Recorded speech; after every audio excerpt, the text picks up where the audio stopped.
जी, last lecture में मैंने general ledgers किए थे, तो लेजर्स रह गए थे। वीडियो बड़ी होती तो इसलिए शिफ्ट करना पड़ा नेक्स्ट वीडियो की तरफ। तो अभी जो है ये मैं बता दूं कि आपने जर्नल से लेजर में बैलेंसेस को कैसे शिफ्ट करना है। अब हमने बुक्स बनानी है, पहले हमने इवेंट्स रिकॉर्ड किए थे। अब करना क्या है, आपने यहाँ पे देखना है कि आपके जर्नल्स के अंदर कौन कौन सा जो है वो अकाउंट आया है। परचेज़ आया है, आसिफ क्रेडिट का आया है, परचेज़ आया है। इसी तरह ही फिर आपका सेल्स का आया है, शाहिद डेटर्स का आया है, ऑफिस इक्विपमेंट का आया है। तो ये तमाम बुक्स बनेंगी अब, ठीक है जी। अब तो सबसे पहले हमारे पास बुक आएगी, हम जनरल एंट्री फर्स्ट देखें तो कैश बुक है। तो हम सबसे पहले कैश बुक, तो ये तमाम बुक्स बनेंगी अब, ठीक है जी। अब तो सबसे पहले हमारे पास बुक आएगी, हम जनरल एंट्री फर्स्ट देखें तो कैश बुक है। तो हम सबसे पहले कैश बुक बनाएंगे और जहाँ जहाँ पे भी कैश आया है वो रिकॉर्ड करेंगे, ठीक है जी। तो कैश बुक बनाने के लिए आपने पहले कैश लेजर बनाना है। कैश लेजर बनाने के लिए आपकी एक साइड डेबिट होगी, एक साइड क्रेडिट होगी। उसके अंदर इसी तरह ही आप प्रॉपर एक बॉक्स बनाएंगे सीडी शेप के साथ, ठीक है जी। ये आपका स्टैंडर्ड है। अच्छा, अब आपने करना क्या है, फर्स्ट से पहले फर्स्ट डेट से ही कैश आपका डेबिट हो रहा था, आपने डेबिट कर देना 65,000 से। और डेबिट क्यों हो रहा था, क्योंकि आपने कैपिटल किया था, इससे कैपिटल लिख दिया डेबिट साइड को। सेकेंड एंट्री की तरफ आए तो कैश इन्वॉल्व नहीं है। थर्ड एंट्री की तरफ तो कैश इन्वॉल्व है।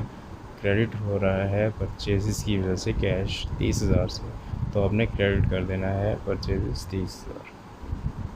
3 में आए तो 3 में कैश डेबिट हो रहा है सेल्स की वजह से, तो कैश को आपने डेबिट कर देना है 22,000 से और सेल्स लिख देना है पार्टिकुलर्स के अंदर। उसके बाद आगे चलें तो आप देखेंगे कि तीसरी एंट्री जो है जैन 3 सेल्स की वजह से कैश होगी 5 जनवरी को। 5 जनवरी को सेल्स क्रेडिट हो रही हैं और कैश इन्वॉल्व नहीं है। जैन 8 को ऑफिस इक्विपमेंट की वजह से कैश इन्वॉल्व है इसमें और क्रेडिट हो रहा है, तो हम क्रेडिट कर देंगे 8,000। और फिर जैन में भी देखेंगे तो अब कैश क्रेडिट हो रहा है 4,000 से, तो हम 4,000 कर देंगे। अब आपने इसकी बैलेंसिंग करनी है। बैलेंसिंग करने के लिए आपने देखना है कि जहाँ पर ज़्यादा बैलेंस होगा वो आपने टोटल कर देना है दोनों साइड्स के अंदर, और जहाँ बैलेंस बच रहा होगा, सपोज दैट जैसे कि इस जगह पर डेबिट साइड के ऊपर जो कि आपकी लेफ़्ट साइड है, यहाँ पे 65, 822, 87 का बैलेंस आ रहा है, 87,000।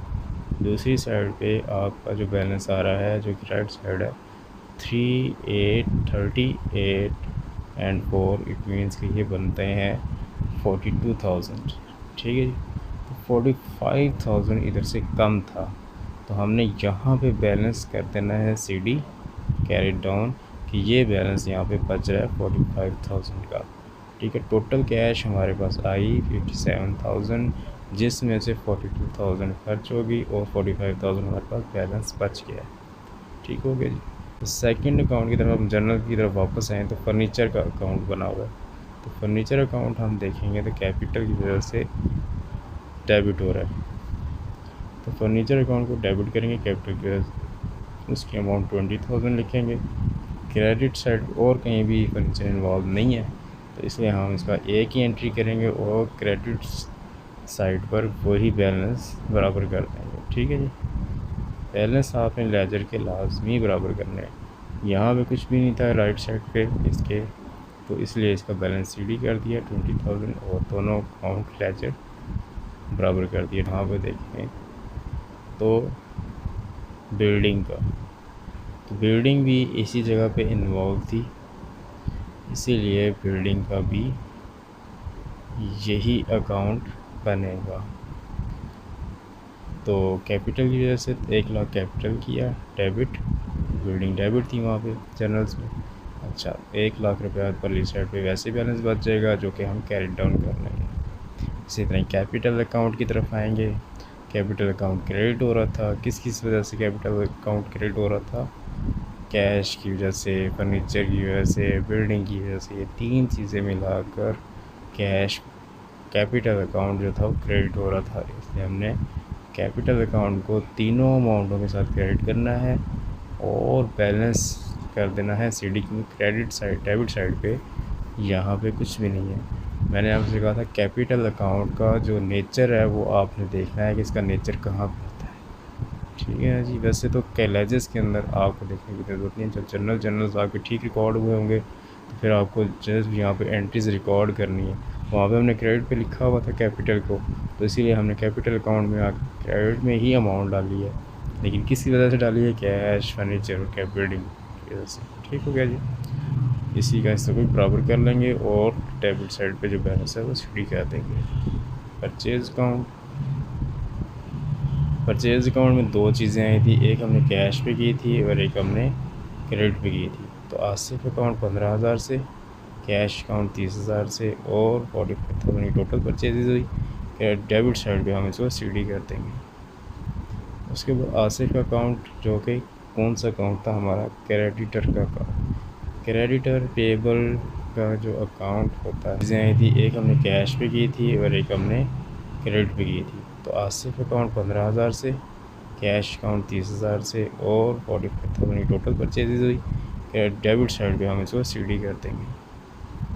उसके बाद आसिफ का अकाउंट जो कि कौन सा अकाउंट था? हमारा क्रेडिटर का अकाउंट। क्रेडिटर पेबल का जो अकाउंट होता है उसमें आपने क्रेडिट साइड पे लिखना होता है क्योंकि ये पेबल अकाउंट होता है, लाइबिलिटी अकाउंट होता है।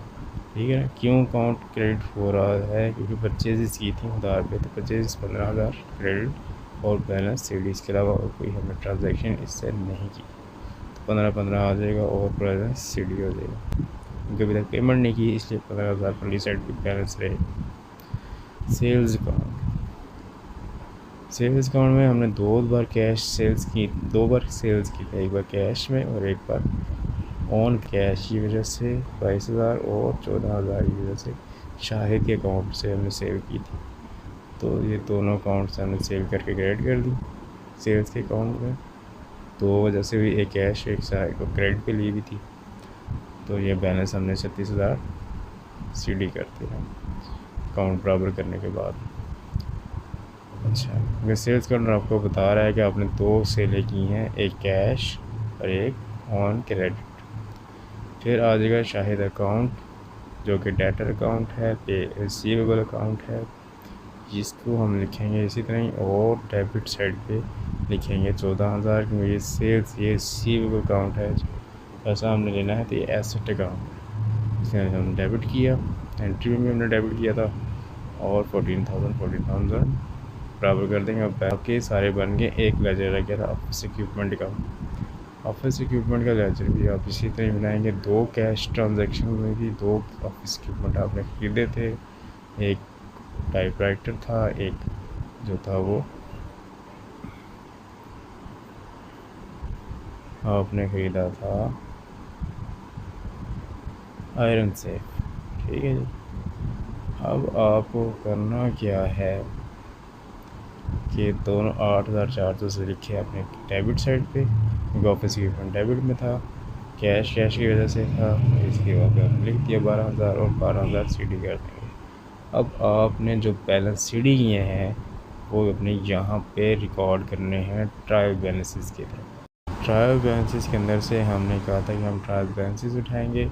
ट्रायल बैलेंसेस के अंदर देखिएगा आपने कैश अकाउंट जो था वहाँ पर 45,000 जो था वो पिक कर लेना है, क्योंकि वहाँ पे अब बच रहा था, डेबिट साइड ज़्यादा थी, डेबिट साइड से बैलेंस बचकर क्रेडिट साइड पे गया था। तो आपने जहाँ पे बैलेंस लिखा हुआ है वही आपने उठाना है। बैलेंस डेबिट साइड पे ज़्यादा था इसलिए डेबिट साइड पे आपने 45,000 लिख दिया। फर्नीचर डेबिट साइड पे 20,000 था तो डेबिट साइड पे 20,000 लिख दिया। बिल्डिंग 1 लाख डेबिट साइड पे ज़्यादा थी इसलिए हमने 1 लाख लिख दी। कैपिटल क्रेडिट साइड पे ज़्यादा था, 185,000 हमने लिख दिया। परचेजेस 45,000 क्रेडिट डेबिट साइड पे ज़्यादा थी, हमने लिख दी। आसिफ अकाउंट का जो था वो 15,000 क्रेडिट पे था, तो इसलिए हमने लिख दिया। सेल्स अकाउंट क्रेडिट साइड पे 36,000 की थी, हमने लिख दी। शाहिद अकाउंट 14,000 से डेबिट था, हमारी किसी अकाउंट पर 12,000 से ज़्यादा था, डेबिट था, तो हमने लिख दिया। अब ये तमाम लेजर हमने बराबर करने हैं डेबिट क्रेडिट साइड, तो ये हमारे लेवल बराबर आने चाहिए। ठीक है जी। शॉर्ट का दूसरा वे ये है कि जो हमने लेजर में बैलेंस सीडी लिखा है, जो बैलेंस सीडी हम लिख रहे हैं क्रेडिट साइड पे, इट मीन्स के ट्रायल बैलेंस में उसको डेबिट में लिखना है, क्योंकि वो डेबिट साइड की वजह से क्रेडिट साइड पे आ रहा है। ठीक हो गया जी। उम्मीद करता हूँ आपको ये लेक्चर समझ में आ गया होगा। नहीं समझ में आया तो भी आप कमेंट में बता सकते हैं, समझ में आ गया है तो भी आप कमेंट में लाजमी बताएं।